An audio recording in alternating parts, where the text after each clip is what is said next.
సుమన్ టీవీలో మీ personal and business promotions కోసం కింది నెంబర్కి కాంటాక్ట్ చేయండి.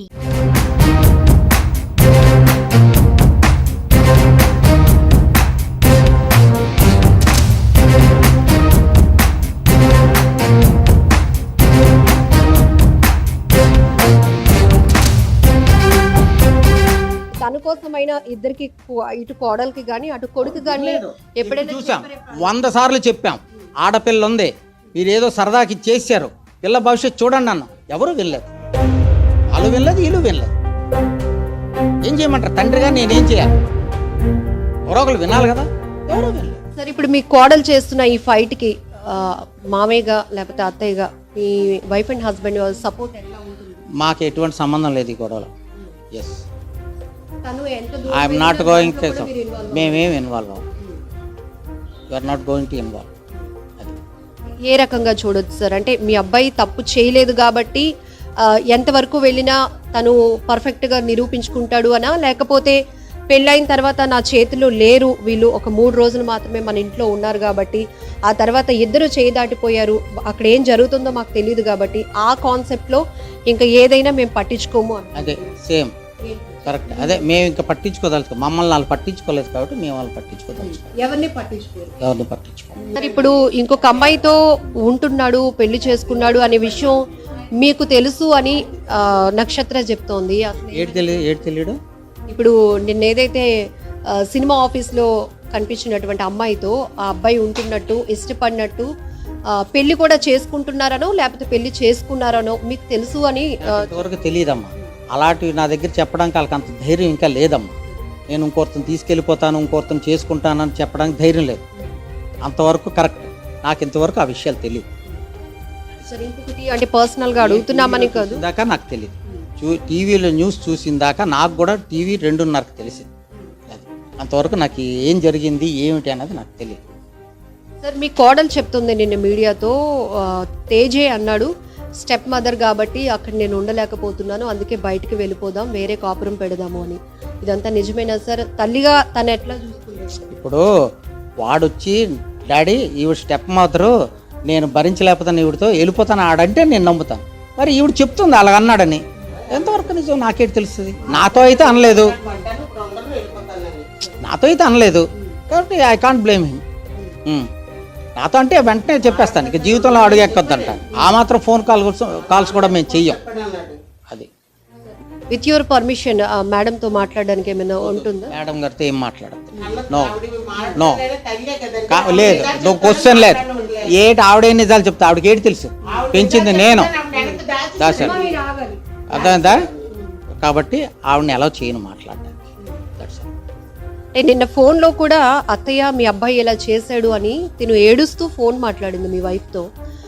లేదమ్మా, ఇలా లగ్జరీ లైఫ్కి అలవాటు పడ్డాడు అనుకున్నాం, కానీ ఇలా అమ్మాయిలు ఇంట్రెస్ట్ లేకపోతే వేరే పెళ్లి చేసుకున్నాడు, వేరే దగ్గర ఉంటున్నాడు అని నాకు కూడా తెలీదు. నక్షత్ర, నువ్వు బాధపడకు, నీకు సపోర్ట్గా మేము ఉన్నామని. ఏమో నాకు ఆ విషయం తెలియదండి ఇప్పుడు వరకు. ఇప్పుడు మీరు నాకు అది విన్నాను, రాత్రి విన్నాను. ఆవిడ ఎప్పుడు మాట్లాడింది ఏంటన్నది విషయం నాకు తెలియదు.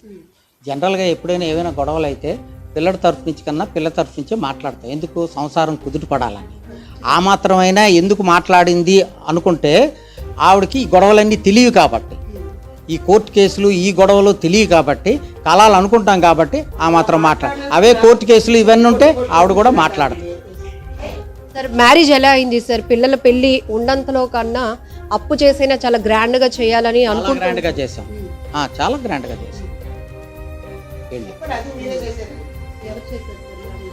వాళ్ళ మ్యారేజ్ అక్కడ చేశారు, ఇక్కడ రిసెప్షన్ మేము చేసాం. పెళ్ళైన తర్వాత నుంచి కూడా మీరు ఇన్వాల్వ్ అవ్వలేదు వీళ్ళ లైఫ్లో? ఇన్వాల్వ్ అవ్వలేదు. ఎవరి లైఫ్ వాళ్ళకే ఇష్టం. మేమే ఉంటే కదండి ఇన్వాల్వ్ అవడానికి. ఇప్పుడు నా కొడుకు నా దగ్గర ఉండి, నా కోడలు నా దగ్గర ఉంటే ఇన్వాల్వ్ అవుతాను. ఇన్వాల్వ్ అవ్వాలి. వాళ్ళు నా దగ్గర ఉంటే ఇక్కడ దూరం వెళ్ళిపోతే ఓకేనే ఇన్వాల్వ్. ఒక తండ్రిగా నేను ఇల్లు వాళ్ళ ఇంట్లో ఉండలేను కదా. ఈ రోజు కొట్టుకొని 2వ రోజు గోవాలు ఇవాళ హైదరాబాద్ క్యాంపులు తిరుగుతూ ఉంటే వాళ్ళు కొట్టుకుంటున్నారో చేస్తున్నారో ఎవడో తెలుస్తుంది. నేను ఎక్స్పెక్ట్ చేయలేదు. ఆ 3 పిల్లలు ఏదో కీచులు ఆడుకుంటారు, తర్వాత వాళ్ళే కలిసిపోతారు అనుకుంటాను. This is general tendency. ఎప్పుడైనా వీళ్ళిద్దరూ కలుస్తారులే తెలియలేకుండా ఏదో చిన్న చిన్న ఆరోపణలు, చిన్న చిన్న గొడవలు కలుస్తారు అనే హోప్ ఎప్పుడైనా ఉంది? ఏంటి వీళ్ళిద్దరూ ఎప్పటికైనా కలుస్తారు అంటే అండర్స్టాండింగ్ లేకో లేకపోతే చిన్నతనం వల్ల ఇద్దరికిద్దరు ఏదో గొడవలు ఆడుకుంటున్నారు, ఎప్పటికైనా మళ్ళీ కలుస్తారు, కలవాల్సిన పరిస్థితి ఏర్పడుతుంది అని మీకు ఎప్పుడైనా స్ట్రాంగ్ నమ్మకం అనిపించింది? ఎవరికైనా జనరల్గా అలాగే అనిపించాలి, అలాగే మాకు అనిపించింది తల్లిదండ్రులుగా. కానీ ఎప్పుడైతే కోర్టులో కేసు వెళ్ళిందన్నా ఫినిష్ అయిపోయింది. ఓకే సార్, ఫైనల్లీ నిన్న మీ అబ్బాయి తేజ ఇచ్చిన స్టేట్మెంట్ ఏదైతే ఉందో షీఈ్ మై వైఫ్ అని, డైవర్స్ అవ్వకుండా మరొకరితో ఉండటం, పెళ్లి చేసుకుంటాను అనటం, దీన్ని మీరు ఎట్లా చూస్తారు? ఆయన్ని అడగండి ఆ విషయం, నేనేం చెప్పాను. ఆయన అడగాల్సినవన్నీ అడిగాము. ఒక తండ్రిగా, ఇక్కడ ఒక మావయ్యగా మీది 2 పాత్రలు కాబట్టి మిమ్మల్ని కూడా మేము గౌరవంగా వచ్చి మీట్ అయ్యి మీ ఒపీనియన్ ఇందులో నాదేం లేదు, ఇందులో నేనేం చేయలేను. అంటే దాన్ని ఆ స్టేట్మెంట్ ని తప్పు అంటారా, రైట్ అంటారా, ఏం చెప్తారు? రైట్ అన్న, నేను ఇప్పుడు రైట్ అన్న, అది వాళ్ళ ఇష్టం. ఇంకా ఇప్పుడు నక్షత్ర ఎంత ముందుకు వెళ్ళినా తన పోరాటంలో దీనికి మీరు సపోర్ట్ కానీ వ్యతిరేకించడం కానీ సంబంధం లేదు. ఆపించడాలు, వ్యతిరేకాలు, సపోర్ట్లు ఏవి ఉండవు. వాళ్ళిద్దరు లైఫ్ ఇండివిజువల్ వదిలేశారు, వాళ్ళిద్దరు ఫైట్ వాళ్ళదే. వాళ్ళ ఫైట్ వాళ్ళదే, వాళ్ళ జీవితం కోసం వాళ్ళు చూసుకోవాలి. నాకు 60 ఏళ్ళు అయిపోయి, ఇంకా నేను ఎవరిని జీవితాలు చూసే అంత కెపాసిటీ నాకు లేదు. ఓ మూల కూర్చోవలసిన పరిస్థితి నాది.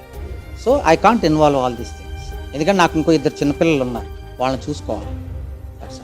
Thank you sir. ఫైనల్గా ఒక ఫాదర్గా చాలా ఫ్యామిలీస్లో ఇలాంటి డిస్టర్బెన్స్లు చూస్తూ ఉన్నాము.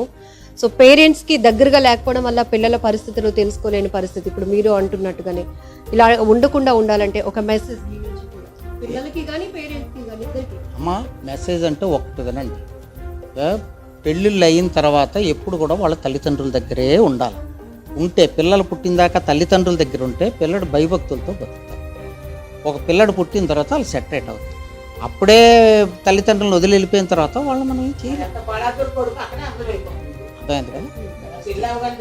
ఇంటికి ఎప్పుడైనా వస్తూ ఉంటాడా సార్ ఆయన? ఈ మధ్య లేదమ్మా, అంత ముందు వచ్చేవాడు.